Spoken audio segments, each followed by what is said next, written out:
बहुत समय पहले की बात है। एक घने जंगल के बीचों बीच एक पुराना और रहस्यमयी महल खड़ा था। लोग कहते थे कि उस महल में रात के समय अजीब अजीब आवाजें आती हैं, दीवारें खुद ब खुद रोने लगती हैं और परछाइयां जिंदा हो उठती हैं। कोई भी उस महल के पास जाने की हिम्मत नहीं करता था।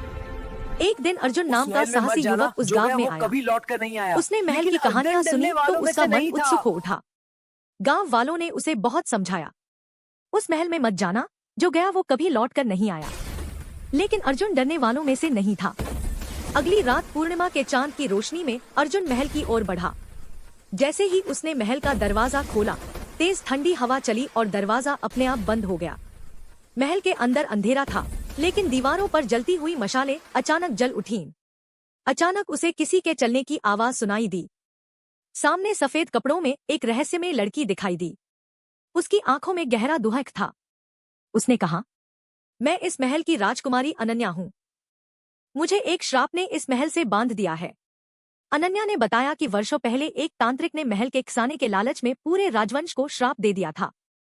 जब तक कोई निडर व्यक्ति उस श्राप का सच जानकर उसे तोड़ेगा नहीं, तब तक सभी आत्माएं यहीं कैद रहेंगी। अर्जुन ने डर को मन से निकालकर महल के गुप्त कक्ष में जाने का निर्णय लिया।